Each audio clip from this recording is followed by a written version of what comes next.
अस्सलामु अलैकुम वरहमतुल्लाहि वबरकातुहू। इस वक्त मैं कश्मीर की मारूफ शख्सियत हज़रत मौलाना अनवर शाह कश्मीरी रहमतुल्लाहि अलैहि के मस्कन के पास खड़ा हूँ। लोलाब में ये एक इलाका है, वरनऊ एक गांव है और उस गांव में ये इलाका है अनवराबाद। इस गांव को और इस इलाके को हज़रत के नाम की तरफ ही मंसूब किया गया।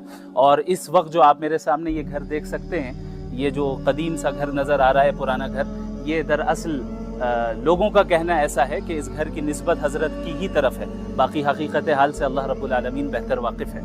हज़रत अनवर शाह कश्मीरी रहमहुल्लाह मोहताज तारुफ नहीं है। 1875 में उनकी पैदाइश होती है और इसी गांव में पैदाइश होती है, यहीं पे उनकी परवरिश भी होती है। उनके जो वालिद मोहतरम थे वो भी आलिम दीन थे और इनकी बेहतरीन तरबियत होती है, यहाँ तक कि वो बड़े आलिम दीन बन जाते हैं, बड़े मुहद्दिस बन जाते हैं और अहादीस नबविया की भरपूर अंदाज में खिदमत अंजाम देते हैं। आज तक हम सब उनकी किताबों से जो है इस्तिफ़ादा करते हैं और पूरी दुनिया इस्तिफ़ादा कर रही है। आइए हम इंशाअल्लाह आगे चलते हैं, अंदर चलते हैं और देखते हैं कि उस वक्त, उस ज़माने में किस तरह का घर हुआ करता था और इन तमाम कम वसाइल होने के बावजूद उन्होंने कैसे दीन की मेहनत की और दीन का इल्म हासिल किया और अल्लाह ने इन्हें कितने ऊंचाई तक अल्लाह रब्बुल आलमीन ले गया। आप इस घर को देख सकते हैं, आप छत को देखें, दीवारों को देखें और इन तमाम जगहों को देखें कि ये घर किस तरह है और किस तरह वो ज़िंदगी यहाँ पे गुजारते थे, कम वसाइल के बावजूद भी बड़ी मेहनत की दीन को हासिल करने के लिए। और आजकल हमारे यहाँ तमाम वसाइल हैं, लेकिन उसके बावजूद जो है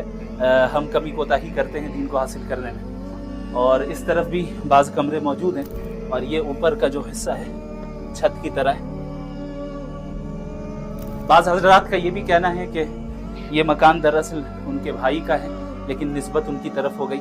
बाकी अल्लाह रब्बुल आलमीन बेहतर जानता है। ये गांव वही है, ये बस्ती भी वही है जहाँ पर हज़रत की विलादत हुई और परवरिश चली। यहाँ उनके घर के करीब एक चश्मा भी है जिसकी निस्बत भी उन्हीं की तरफ की गई है और इसे चश्मा-ए अनवर कहकर पुकारा जाता है।